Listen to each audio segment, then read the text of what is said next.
কয়েকদিন থেকে খবরের পাতায়, চ্যানেলের খবরে দেখা যাচ্ছে যে জঙ্গি তৎপরতার খবর। নানা জায়গায় তারা বোমা বিস্ফোরণের চেষ্টা করছে। সেগুলো ধরা পড়ছে। তারপরে গতকালকে দেখলাম যে সেই বোমা নিষ্ক্রিয় দল পুলিশের, তারা সেটি যখন বিস্ফোরণ ঘটালো ব্যাপক আকারে সেটা ফাটলো। তো ঐরকম একটা বোমা যদি একটা জনবহুল কোনো স্থাপনায় যদি বিস্ফোরিত হতো তাহলে অনেক মানুষের জীবন যাইত এবং শক্তিশালী বোমা।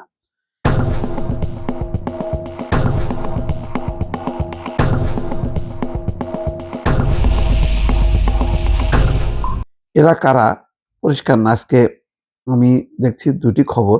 একটা প্রথম আলোতে প্রকাশ হয়েছে।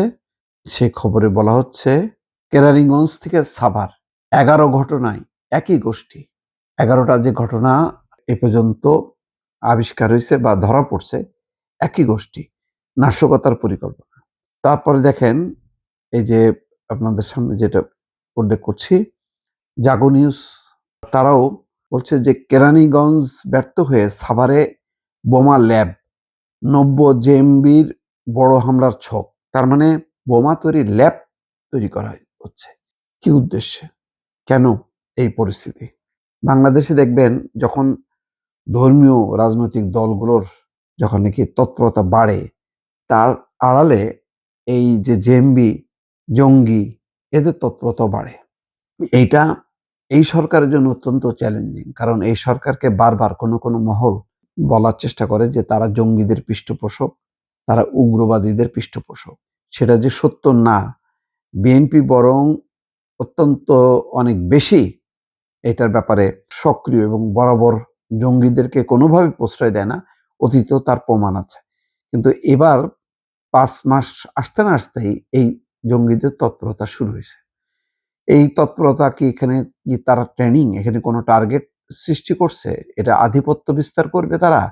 নাকি এখান থেকে তারা তৈরি হয়ে ওই যে তস্করি, লয়ব, তৈয়ব, কি সমস্ত পাকিস্তানের জঙ্গি সংগঠন আছে যেখানে ধরা পড়ার পর দেখা যায় বাংলাদেশিদের অস্তিত্ব। সেসব জায়গায় তারা চলে যাচ্ছে। এটা একটা গভীর রহস্য। এটা যেকোনো মূল্যে খুব সাংঘাতিকভাবে তৎপরতার সাথে এটা দমন করতে হবে। নতুবা আন্তর্জাতিকভাবে কিন্তু বাংলাদেশ বেকায়দায় পড়বে। কারণ প্রতিবেশী দেশ পশ্চিমাদেরকে বলার চেষ্টা করে যে বাংলাদেশ যেহেতু মুসলিম প্রধান দেশ, এখানে জঙ্গিদের একটা আস্তানা গড়ার সম্ভাবনা থাকে এবং অতীতের অনেক ঘটনা আছে, তারা হয়তো তার তথ্য প্রমাণ তারা দেবে। তো আবারও তারা সংগঠিত হওয়ার চেষ্টা করছে বিএনপি সরকারের সময়। এই তথ্যটা যেহেতু তারা তুলে ধরার চেষ্টা করবে, সুতরাং সেটা যে সত্য না তার বিরুদ্ধে যে সরকার সবসময় অ্যাকশনে থাকে এবং তাদেরকে নির্মূল করে, তার প্রমাণটা করতে হবে।